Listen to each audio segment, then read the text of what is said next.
جناب عثمان غنی بہت بڑے امیر تھے، بہت بڑے امیر المومنین، لاکھوں مربع میل پہ حکومت تھی۔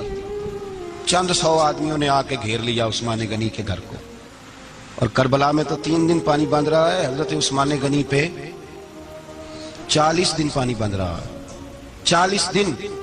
اور حضرت امام حسین کے خیموں کے گرد تو پہرا دینے کے لیے جناب عباس تھے۔ اور میں تاریخ کے سارے معتبر حوالے عرض کر سکتا ہوں کہ جب حضرت عثمان غنی کو خطرہ ہوا تو مولا علی شیر خدا نے امام حسن اور حسین کو تلواریں پکڑائیں اور فرمایا دروازے کے آگے کھڑے ہو جاؤ، کوئی بدبخت تمہارے خالو عثمان غنی کے دروازے تک جانے نہ پائے۔ اور اس دروازے سے پھر گیا بھی کوئی نہیں، اس لیے کہ وہاں حسنین کریمین کا پیرا تھا۔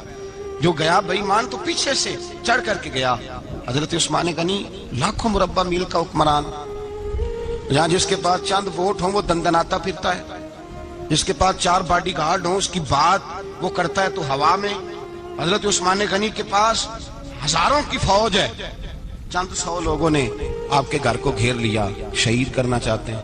جناب عثمان غنی رضی اللہ تعالیٰ عنہ کے پاس حضرت علی رضی اللہ تعالیٰ عنہ، کئی اور لوگ گئے، کہا عثمان 3 باتیں ہیں، یا تو ہمیں اجازت دو، یا تو تم تھوڑی دیر کے لیے خلافت چھوڑ دو، حکومت چھوڑ دو، چند دنوں کے لیے کسی اور کو امیر بناؤ۔ جناب عثمان کہنے لگے مجھے تو حکومتوں سے دلچسپی نہیں، لیکن میں چھوڑ نہیں سکتا، اس لیے کہ میرے مصطفیٰ کریم علیہ السلام نے مجھے فرمایا تھا عثمان اللہ تجھے قمیض پہنائے گا، لوگ اتارنا چاہیں گے پر تم اتارنا نہ۔ فرمایا میں سمجھ گیا ہوں اس سے مراد یہی ہے، میں نہیں چھوڑتا۔ کہا عثمان پھر اس طرح کریں، ہمیں اجازت دیں، یہ چند 100 لوگ ہیں، ہماری تلواریں چند منٹ میں فیصلہ کر دیں گی۔ جناب عثمان غنی فرمانے لگے میں نبی پاک کا شہر اپنی وجہ سے خون میں رنگ دوں، میری وجہ سے؟ نبی پاک علیہ السلام نے فرمایا تھا ایک مینڈا ہوگا، بکرا، جس کی وجہ سے میرے مدینے کی گلیوں میں خون بہے گا، میں وہ بکرا نہیں بننا چاہتا۔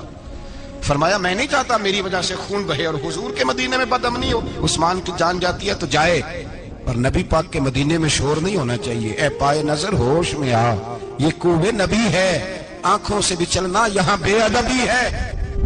تو کہا عثمان پھر اس طرح کرو، کچھ دنوں کے لیے مکے چلے جاؤ۔ میری بات کی سمجھ آ رہی؟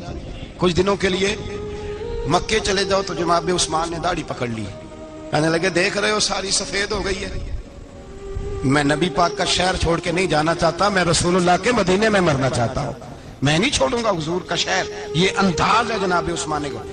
بڑا ستایا گیا حضرت عثمان غنی کو، پراپوگنڈے کیے گئے، آپ کے خلاف مہم چلی، عبداللہ ابن سبا نے بڑی مہم جوئی کی آپ کے خلاف، یہودیوں نے مسلمانوں کا روپ دھار کر بڑا آپ کو ستایا، تکلیفیں دی، جی آپ اپنے رشتہ داروں کو بڑا دیتے ہیں، فرمایا کرتے تھے جیب سے دیتا ہوں، مال خزانہ سے نہیں دیتا۔ حضرت عثمان غنی رضی اللہ تعالیٰ عنہ کو بڑا ستایا گیا۔ یہ وہ واحد ہستی ہے حضرت عثمان غنی، انہوں نے شہادت قبول کر لی لیکن تلوار نہیں چلنے دی، لوگوں کو ایک دوسرے کے گلے نہیں کاٹنے دی، وہ شخصیت ہے حضرت عثمان غنی کی، لیکن بڑا ستایا گیا، بڑا پراپوگنڈا۔ مجھے بتائیے اس کے بارے میں اللہ قرآن کی آیتیں نازل کر دے، اور جس کے بارے میں مصطفیٰ کریم ایک بار نہیں تین بار جنت کی بشارت عطا کر دے، کوئی بندہ ہمیں تاریخ بتائے، حوالے دے، کہانیاں سنائے، تو ہم اس کی کہانیاں دیکھیں گے یا نبی پاک کا فرمان دیکھیں گے؟